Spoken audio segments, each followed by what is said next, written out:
Pueden utilizar los métodos que crean convenientes, pero los quiero vivos. Nada de desintegraciones. Como desee. Esta es la respuesta prototípica de un sirviente a su señor, y en el caso de Darth Vader, el señor oscuro del Imperio Galáctico, es lo mejor que se puede responder cuando da una orden.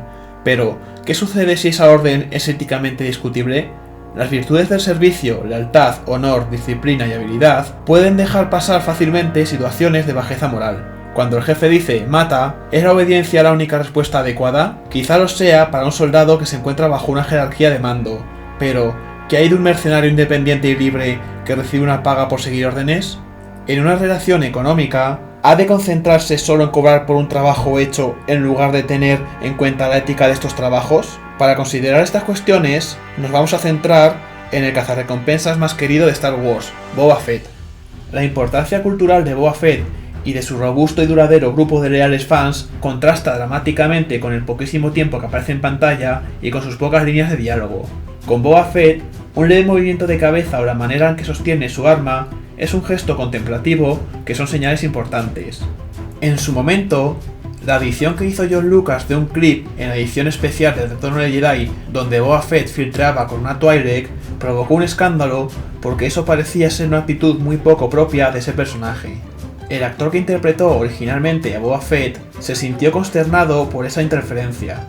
Puesto que hay tan poco a partir de lo cual juzgar a Boba Fett, incluir unos cuantos segundos de comportamiento puede dar lugar a nuevas teorías enteras sobre el personaje, su motivación y su conducta. Es verdad que en el universo expandido ofrece una evolución de la vida y las hazañas de Fett, pero los comentarios sobre él se inspiran en una importante escasez de escenas en las películas.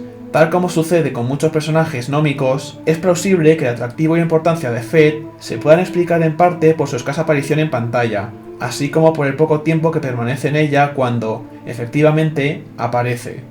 Aparte también de que es tan querido por su traje. A pesar de ello, Boba Fett es un personaje crucial. Es el cazarrecompensa más fiable y efectivo de Darth Vader, y muchos aspectos importantes del argumento giran en torno a él, en su condición de cazarrecompensas y al ocupar una posición que se encuentra en medio camino entre el eterno antagonismo del Imperio y la Alianza Rebelde. Boba Fett se convierte en un símbolo del antagonismo ético. Aunque está claro que Boba Fett es leal a Darth Vader, o por lo menos a las recompensas que Vader ofrece, no está motivado por las creencias o las ambiciones de Vader. Así que debemos preguntarnos qué es lo que empuja a Fett a la acción, especialmente en asuntos éticos. ¿Hay alguna evidencia que sugiera que Boba Fett actúa por algún motivo distinto a su propio provecho? Si la respuesta a esta última pregunta es no, entonces debemos creer que es una moral, es decir, ni un relativista moral que cree que existen muchas posiciones válidas, ni tampoco un egoísta que cree que sus propios valores son los correctos y los únicos, en que basarse para emitir juicios sobre lo que es bueno. El estatus de Boba Fett como intermediario, es decir, en su posicionamiento entre Vader y los rebeldes, le puede hacer aparecer como un relativista moral, o tal vez su aislamiento y su independencia indiquen más bien que es un egoísta, pero una mirada más atenta a las pocas apariciones en pantalla de Fett nos lleva a una conclusión más evidente, aunque más funesta, la de que Fett ha renunciado a toda voluntad de juicio moral.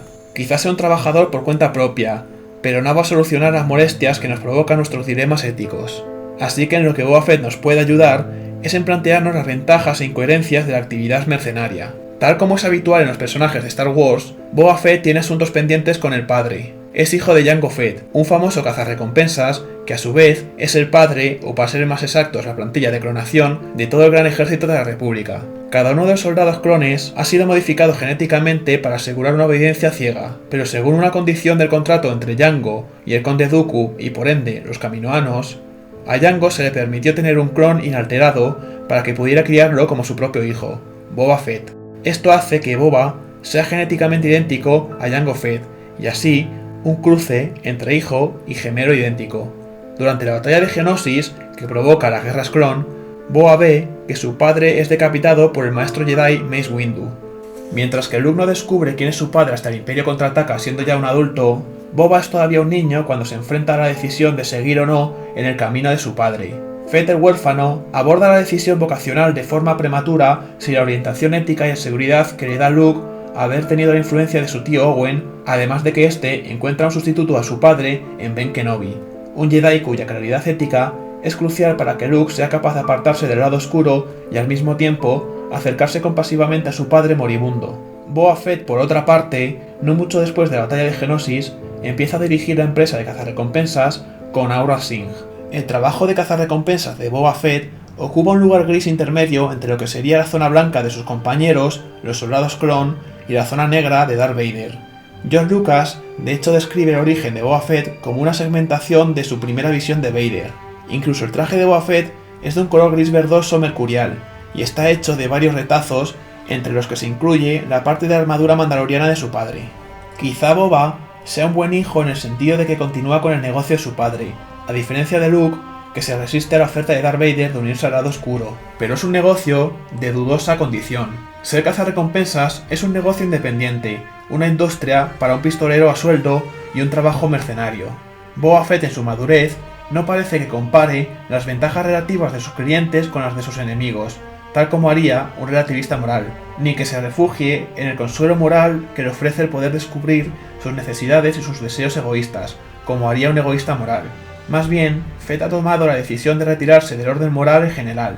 Cuando la vida de Han Solo corre peligro a causa del proceso de congelación con carbonita, a Boba Fett no le preocupa la vida de Han Solo, por el hecho de que sea una persona, sino estrictamente por el hecho de que lo necesita vivo para que Jabba el Hutt le pague. Al igual que haría un buen transportista al firmar el contrato antes de realizar la tarea, Boba Fett consigue que Vader le garantice de que únicamente cobrará su recompensa si Han Solo muere. Aliviado de la preocupación por la compensación económica, Boba Fett permanece fiel al contrato. A la luz de la uniformidad genética de Boba Fett con soldados de la República, y más tarde del Imperio, y a pesar de las significativas diferencias personales, reflexionaremos sobre la ética de la actividad de cazarrecompensas, sobre todo en relación con la ética militar en la conducta bélica. A pesar de que los fans admiren la reserva, la fiabilidad, la eficacia, la independencia e incluso el aparente código de honor mandaloriano, su papel de mercenario ofrece ciertas incertidumbres de carácter ético. Esto es así porque el trabajo diario de Boba Fett incluye el secuestro, el asesinato y la actuación independiente de las estructuras jerárquicas militares. Si Boba Fett, en esa zona gris e intermedia entre los rebeldes y el Imperio, es la personificación del amoralismo, ¿qué podemos decir del hecho de emplear mercenarios y trabajadores independientes en nuestro mundo? El criterio para definir a Boba Fett como mercenario es el siguiente. La definición más común afirma que un mercenario se siente motivado por tomar parte en las hostilidades de un conflicto armado, básicamente por el deseo de obtener una ganancia privada y de hecho se le promete.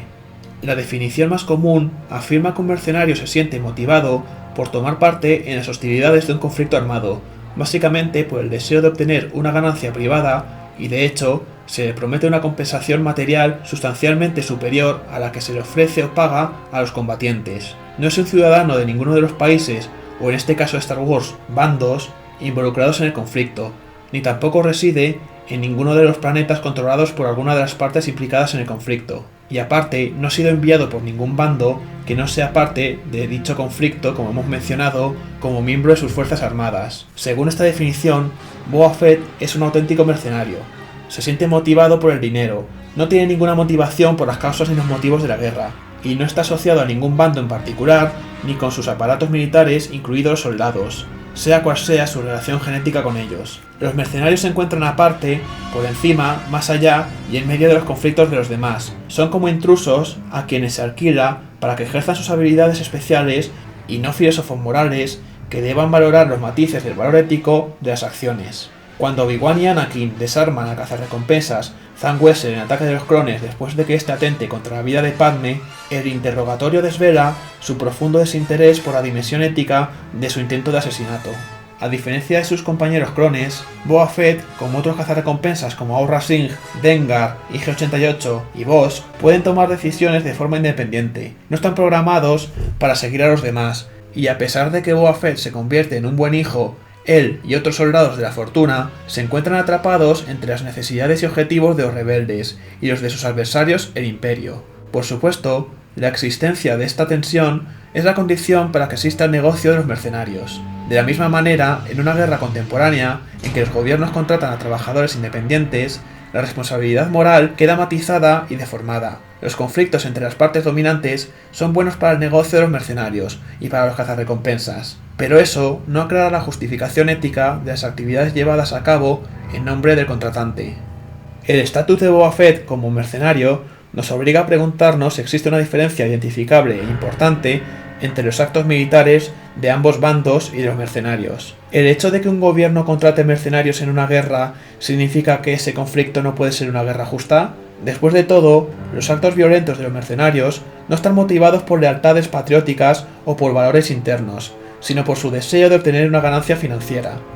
Si el mundo de Star Wars está diseñado a partir del nuestro, el Imperio Galáctico puede verse como un estado legítimo, en el cual Palpatine es el máximo mandatario de los poderes de emergencia por parte del Senado Galáctico durante las guerras Clon y luego elegido emperador en un unánime aplauso. Esto haría de los rebeldes unos terroristas, como ya mencioné en el vídeo anterior. Por otro lado, el típico punto de vista de los fans de Star Wars es que el Imperio Galáctico es tiránico, y la insurgencia que se está llevando a cabo se hace de forma justificada por una banda de antiimperialistas luchadores por la libertad, no muy diferentes de los patriotas del siglo XVIII que liberaron las colonias americanas del tiránico régimen Rey Jorge III de Inglaterra. El papel de Boba Fett y las decisiones que toma suscitan la cuestión de si los motivos de un mercenario pueden verse corrompidos por los objetivos injustificables de su contratante. Si fuera posible que Boba Fett fuera un buen mercenario, ¿se encontraría en un aprieto moral al trabajar para un jefe equivocado? Esta pregunta nos ayuda a preguntarnos qué es lo que encontramos reprochable en la actividad mercenaria. ¿Es el hecho de que reciba un pago o de que esté prestando ayuda a un bando que nos parece éticamente detestable? O quizás, y he aquí el amoralismo de nuevo, es el hecho de que no elija ningún bando. En la introducción de la venganza de los Sith, se nos dice que hay héroes en ambos bandos, en la disputa entre la República y los separatistas. Podemos comprender y posiblemente justificar las motivaciones éticas de un enemigo, incluso aunque no estemos de acuerdo con él. Pero nos resulta más difícil comprender o justificar la posición amoral de un mercenario. En Star Wars existe una gramática ética evidente en muchos de sus aspectos más conocidos, desde la elección de las palabras lado oscuro y estrella de la muerte, al tipo de vestuario, túnicas negras, túnicas rojas y máscaras atemorizantes, y a la maquinaria, las impolutas naves imperiales contra el burdo halcón milenario. Estas cualidades se presentan a menudo como opuestos binarios, quizá precisamente para que los polos se vean matizados por las zonas grises que quedan entre ambos, tal como demuestra el debate entre Vader y Luke sobre si hay algo bueno en una persona que parece y que va vestida como una personificación del mal.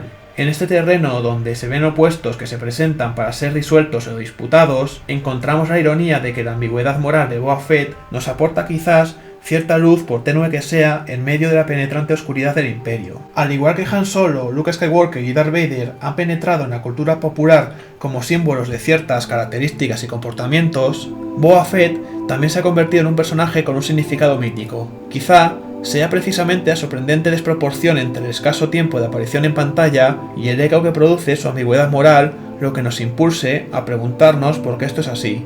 Tal como hemos visto, ese tipo de sentimientos pueden ser un obstáculo al pensamiento crítico sobre el papel de Boba Fett en la saga, pero aunque los mercenarios han formado parte de la cultura del ser humano desde que el primer líder pagó a alguien para que hiciera el trabajo sucio, las características específicas de Boba Fett y el asunto irresuelto con el padre, su vocación heredada, la individualidad y la independencia que le otorga su trabajo, las satisfacciones y las recompensas de realizar con eficacia un trabajo se combinan para convertirlo en un personaje que ejerce un enorme atractivo y que posee un significado filosófico e intelectual cada vez mayor.